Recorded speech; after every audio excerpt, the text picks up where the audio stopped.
My name is Margaret M. Windsor, and I was kidnapped from Buckingham Palace in 41. I was born in 39, and my uncle George VI, the illegal monarch that helped take down his brother, my father, illegally, and put a 99-year seal on it to hide it all, and helped Joe Kennedy, who was ambassador to Great Britain and appointed by Roosevelt.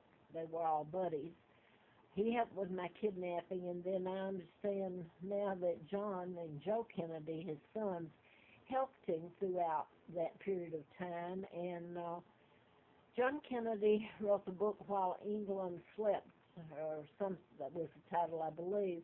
But he was, quote, helping his father during the late 30s, or maybe throughout the whole period of time he was ambassador till he was kicked out in 46. But he's flying in and out about the time I'm kidnapped. So I could go on, and I have in previous tapes, but I wanted to focus on some other things right now. I'll just show real quick. This is my uncle, sad to say, the illegal George VI and Elizabeth's father, who stole everything and took out his own country. So they've stolen my money, my identity. He stole his own brother's right to govern his country, be the leader. It's fraud. The money, I don't know, did they steal it for the crown jewels? Not once did they ever try to undo or acknowledge the crime. They're still living a good life off of the British people, off of me. Here's my uncle.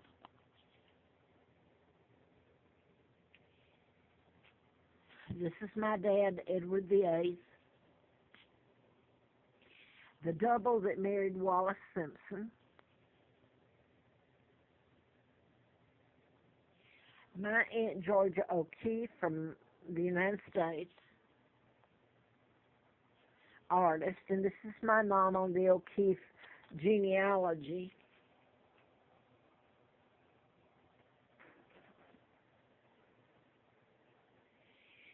And this is, of course, Elizabeth, the one that stole it, and who stole where her father did, and she's kept it up. She's illegal. This is her brood while I've lived and had been tortured beyond belief, starved, frozen, my kids tortured. I don't know where they are. I haven't in so long. But she's able to smile. I will say this before I go any further, and then I want to tell what I can on this tape.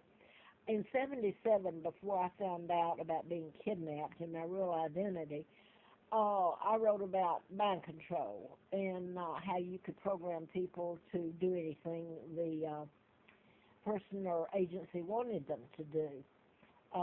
You can control their thought process. You can make them kill. It's not their victims themselves. I just want to show you a few here, just a couple. These were later, but they're connected. The Fort Hood psychiatrist went to school right next door to me here at Virginia Tech, and I'm in Roanoke, came here in '06. And Holmes, of course, is James Holmes of the Aurora, Colorado. But there's not, and by the way, Fort Hood, the psychiatrist, was born here in Roanoke, at Benton, which is Roanoke area, and that's where the 33 mass shootings took place, and they called the shooter, who was under mind control and told to kill himself. Well, what can I say? They called him deranged. And mind control has nothing to do with mental illness, although mental illness is getting the flap for it and making it so easy to lock people up for something they didn't do. Mind control has nothing to do with mental illness. I can't believe that people are falling for it, and the psychiatrists in this country are allowing it to happen because they do know. Now, I want to change. How would you like it if you were dropped off in a pigsty and you were tortured beyond belief? given another name of a twin, Peggy and Dempsey. I married the Childers. Both twins were illegitimate back then and born out of wedlock, and their mother killed them, quite frankly. And that gets into a whole story how she did that and the cover-up. But I ended up there. I think I was brought in at the Cortland Air Base, which they were building at that time near Huntsville, and near Moulton. Huntsville was nearby too, and it became NASA and Redstone Arsenal and all that. Now then, they've used the mental health system on me, and I just wanted to show you this. You can look happy when you're handing out, looks good, hey, it's charity. I've always given when I didn't have it. I was the one that needed it to help someone, whatever it was. And here they're giving away my money and making themselves look good. When I've lived on the Appalachian Trail, I've frozen, I've starved, I have had everything in the book done to me and my sons. They can afford to smile. And by the way, they named the baby George. He's illegal, by the way, but they're there spending it all and giving it all away. They named him after my uncle that helped take down his own brother. What a sorry guy he was. And helped kidnap me, his niece, the real monarch, Victoria II. Now, if I had all my money, if there's any left of it, I might could smile too. And my children, she's got hers, right? The whole crew. This is John Kennedy, who helped, I'm sure he did, his father did. Gave him all kind of medals and made a hero out of him. Not one word about what they've done to me. Now then, I want to go back to a period of time, and I'm going to focus this so that the voice sounds better. This is my son's, by the way. This is an old photo, and this is Mark, who's heir after me, and then Scott, and this, but like I say, it's an old photo.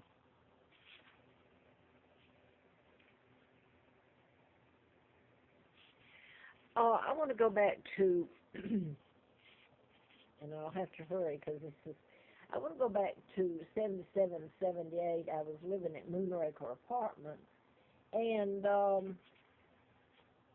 I wrote the book on mind control, MD, A License to Kill. So all kinds of things were happening to me and my boys, and I attributed it to the fact I was doing the medical malpractice book about mind control. Larry McDonald was a congressman, doctor, that I wrote about in it, in Warren Rosina Matthews murders, and what was Hardiman? Gene Strokerman was shot down on Christmas Eve in his hospital there, Piedmont, and it connects to all this. So I thought it was because of writing the book. Instead, I found out later when I found out, my real name, and that it was because of my kidnapping. And if it were told that Kennedy's, my own uncle, my uncle signed illegal treaties allowing the United States to put their military bases all over British soil, not only did they hold the real monarch hostage, they held the British hostage. So that was the reason for, in June the 23rd of 79, I got a letter from the FBI, or U.S. Attorney via the FBI, and ongoing investigation, national security involved.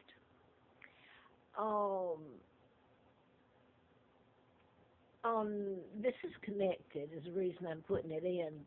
Gene Seberg, who acted in the Ark of Joan, I believe was the name of it, rather than, they even say it right here.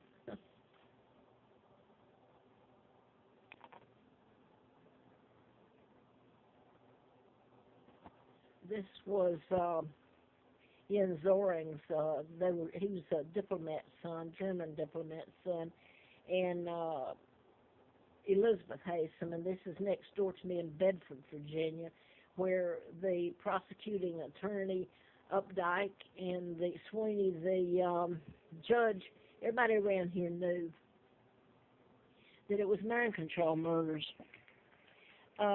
Yet they're in jail. He's in Buckingham, Virginia State Prison, and she's in Goochland for murder they didn't commit.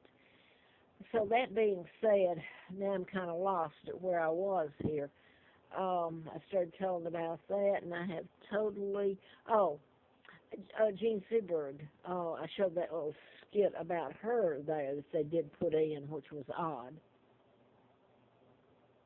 And this was back in 87 that they had the trial, 88. Now, Jean Seberg she was murdered. You can Wikipedia or Google, but I knew it back then. November of 79, and it was made to look like suicide. Now, mind control with that, you can create illness, cancer, you name it, or make someone look like they've committed suicide. They do it under a command, and just like someone's commanded to go out and kill, like the Aurora, Colorado, or drive their car into the river and drown, etc. You can create an illness and cure it. So she was murdered, and it tells in there, so I won't tell it. It was international law enforcement that killed her. Now then, I'd had the letter from the FBI, done the book, and all these things are happening to me. April Fool's Day of 80, I'm filled full of antifreeze and should have died. You should have seen the fiasco. I went for a talk screen, and man, I was transferred from one place to the other across the state line with brain damage and begging to live, and ended up working for the district attorney, Fred Simpson, as in Wallace Warfield Simpson. You associated. It was the beginning of me finding out clues to my name, and I lived at Warren House Apartments. And Warren is associated with the Kennedy shooting and the commission that Warren committee that covered it up, because it has to tell about me and my kidnapping. So I want to go back to when that happened. I was doing the book, and so much was happening, and I was going to Cobb County Police Department there in Sheriff and trying to get something done. They knew I was doing the book. I went to Tom Sharon, the DA, who I liked him, but he didn't do anything really. He was supposed to reopen the Warren and Rosina Matthews, those murders, and because the girl was under hypnosis that testified, but it was a little bit after then that all this was done to me. And Larry Flint, by the way, was shot during that time, and I'm going to have to quit and continue this on the next tape. So I'm going to do that now. Larry Flint was shot in Lawrenceville, Georgia, and the guy was programmed to shoot and kill his attorney and shoot him. And that was March the 6th of 78. And I was flown to Flint's during the political campaign for his support in 83 when the congressman I wrote about, Larry McDonald's plane was shot down in the ocean, and it veered into Russian airspace, and a Russian MiG shot it down. It was the KAL Korean jetliner in August the 31st of 83. So I was flown out to Flint's, and I remember when I went through the door, he said, and I met him, he was in the library, and he said they were going to send you back a vegetable, weren't they? Well, I just met him, and I didn't know what he meant, send me back. Now I do. I'm British. They were going to send me back a vegetable, and that's what they just about accomplished. So when they say you've come a long way, baby, this is associated with the illegals. I've come a long, long way fighting for my life and